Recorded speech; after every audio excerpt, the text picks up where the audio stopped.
Programme میں خوش آمدید ناظرین. حکومت وقت کو بیک وقت بہت سارے کام کرنے ہوتے ہیں اور ہم سمجھتے ہیں کہ پاکستان کے اندر حکومت کرنا آسان نہیں ہے, لیکن اپنی ترجیحات کو درست کرنے کی ضرورت ہے. متوازن قسم کی انرجی جو ہے ہر جگہ پر لگانی چاہیے. جتنی انرجی ہم حکومت کو اپنے سروائیول پر لگاتے ہوئے دیکھتے ہیں اس سے بہت کم انرجی ایٹ لیسٹ ہمارے پرسیپشن میں اہم معاملات پر لگتی ہے. پاکستان کی سرزمین پر ڈرون حملے ہوتے رہتے ہیں, اس حوالے سے پالیسی وضع کیوں نہیں ہوتی؟ بلور صاحب, میں آپ کے پاس سوال چھوڑ گیا تھا. سوال یہ تھا, صدر مملکت, commander in chief of the armed forces of Pakistan, FATA ان کی ایکسکلوسیو جورسڈکشن ہے. میں کہہ رہا تھا کہ سمبولزم جو ہے, لوگوں کو یہ بتانا کہ جی ہم آپ کے ساتھ کھڑے ہیں, ہمارے معاشرے میں اس کی بڑی ویلیو ہے.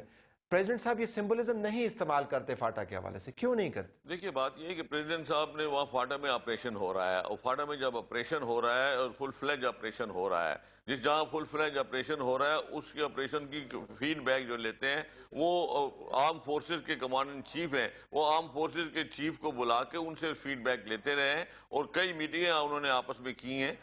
کیانی صاحب نے, فاجی صاحب, اپنا زرداری صاحب نے, اور کیانی صاحب کئی دفعہ وہاں گئے ہیں. لیکن جب جہاں فرنٹ لائن پہ آپریشن شروع ہو اس وقت اس آپریشن میں کوئی بھی نہیں جاتا.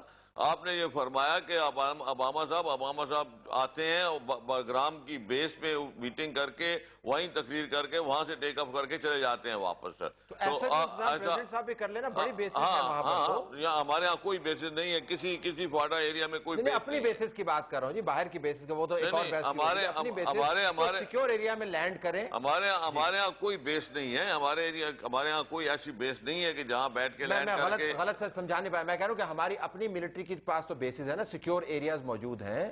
فاٹا میں لینڈ بات یہ ہے کہ لوگوں کو بتائیں کہ ہم ان کے ساتھ کھڑے ہیں. ہمارے ایریا جہاں بھی ہیں وہاں جب اپنا کیانی صاحب تشریف لے جاتے ہیں تو اصل کمانڈ جو ہے کیانی کے ہاتھ میں ہے, کیانی صاحب کے, اور یہ جو کمانڈ ان چیف ہے یہ کیانی صاحب سے فیڈ بیک لیتے ہیں کہ کیا ہو رہا ہے کیا نہیں ہو رہا. آسما صاحب اس پہ کچھ اضافہ کریں جی. آسما صاحب کوئی اضافہ کر دیں, چلیں جی گو اہیڈ. طلعت صاحب, آئی تھنک یہ کوشچن تو آپ کا جو ہے اپنی جگہ پر ہے, لیکن آپ نے ایک پیپلز پارٹی کے کو چیئرمین کے بارے میں بھی, because he is also that, تو no such thing in people party exist کہ ہم کسی خطرے سے گھبراتے ہیں. And you have seen our history, تو اس میں وہ کوئی بات نہیں ہے کہ وہ نہیں جانا چاہتے یا وہ خدا نہ خواستہ کہیں کسی خطرے سے. جتنی مرتبہ کراچی جاتے ہیں ایم کیو ایم کو منانے کے لیے, لیٹ می اسپیک, تو اس میں وہ ایلیمنٹ بالکل نہیں ہے. فاٹا پاکستان کا حصہ ہے, اس کی ذمہ دار بالکل ڈائریکٹ پریزیڈنٹ ہے. اور جب ان کو ہماری آرم فورسز جب ان کو کلیئرنس دیں گے, ٹائمز ایسے ہوتے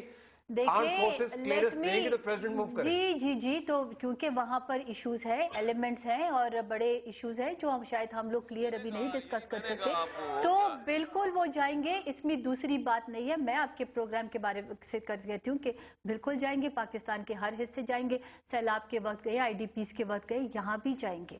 سیلاب کے وقت خیر لندن میں تھے, وہ ادھر تھے نہیں جی, اس کے بعد لندن میں وہ اس لیے نہیں گئے کہ اگر ہم اس کو پولیٹیسائز کریں, اس میں نہ پڑے کہ لندن کس لیے گئے تھے, وہ پھر ایک اور بحث شروع ہو جائے گی. وہ بالکل بحث شروع ہو جائے گی, لیکن وہ کوئی خدا نہ خواستہ پاکستانیوں کو چھوڑ کے جانے والے نہیں ہیں. ذرا یہ جو میں آج ایک فاٹا کا سیمینار تھا جی, میں ایک مقامی ہوٹل کے اندر, وہاں پہ پشتون بھائی بہت سارے آئے ہوئے تھے.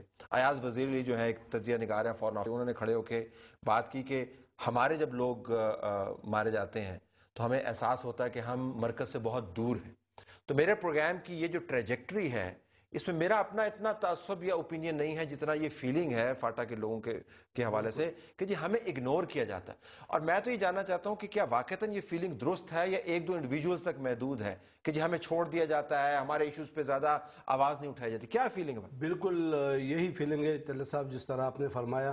دیکھیں 2500 کلومیٹر ہماری سرحد ہے, اور آپ دیکھیں کہ 60 سالوں میں اس پر یہی قبائلی عوام جو ہے یہ اس کا دفاع کر رہے تھے. اس پر ایک فوجی, ایک سپاہی کوئی نہیں تھا, اور بغیر خرچے کے. اور ہماری جو غلط پالیسیاں تھی اس کی وجہ سے نہ صرف قبائلی عوام ہمارے دشمن بن گئے, بلکہ ہمارا ایک بہت بڑا غلط پالیسی کیا تھی کہ آپ نے جب امریکہ کا ساتھ دیا, وہ غلط پالیسی بالکل 80s میں بالکل آپ نے ساتھ دیا تھا نا. دیکھا ہم نے اس وقت, کمال بات ہے, آپ کے تمام لیڈران جو جہاد کر رہے تھے 80s نہیں,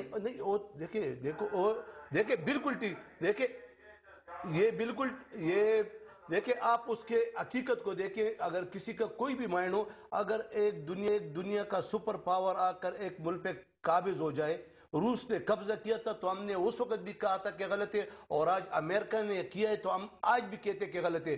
جب روس نے قبضہ کیا تھا تو یہ لوگ کہتے کہ ٹھیک تھا، اور جب آج امریکہ نے قبضہ کیا تب بھی یہ لوگ کہتے کہ ٹھیک ہے۔ یعنی ہم دونوں وقتوں میں ہم نے سپر پاور کا مخالفت کی ہے۔ آج ہم بھی کہتے ہیں کہ امریکہ جو کہ افغانستان میں آیا، عراق میں آیا، ابھی لیبیا کی طرف پاؤں بڑھا رہے ہیں، یہ اپنی مفادات کے لیے آ رہے ہیں۔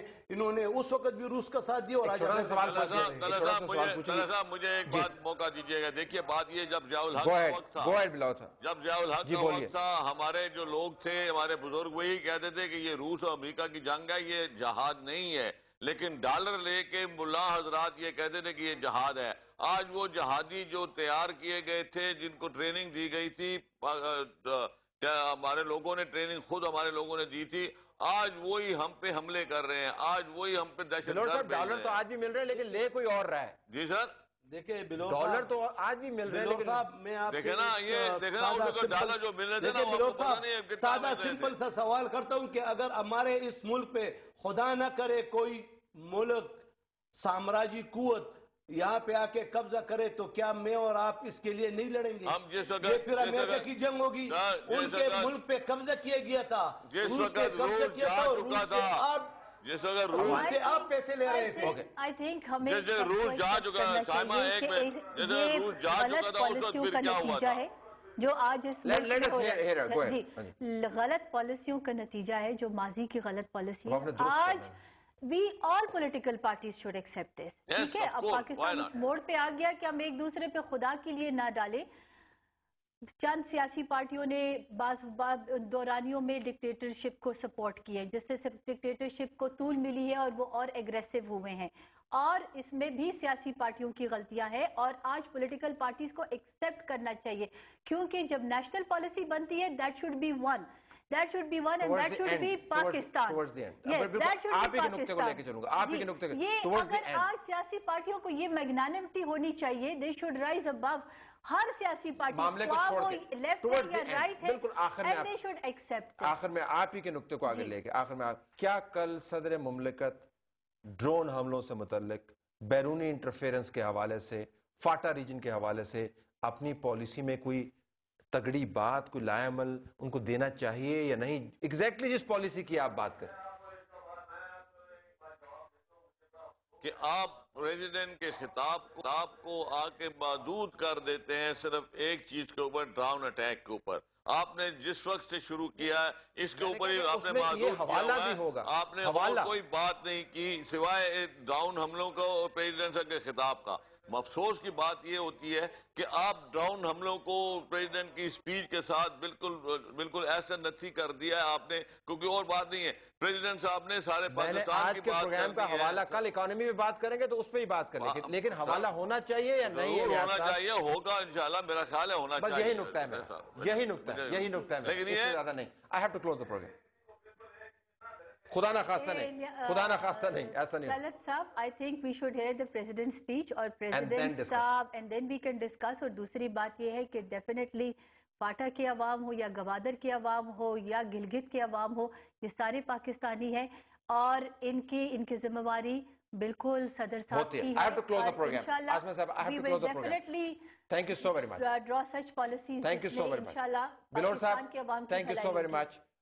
غلام علی صاحب، thank you so very much. ناظرین، دیکھتے ہیں کہ پریزیڈنٹ صاحب کی کل سپیچ کے اندر کیا کیا باتیں کرتے ہیں اور کتنی مؤثر باتیں ہوتی ہیں۔ اللہ حافظ۔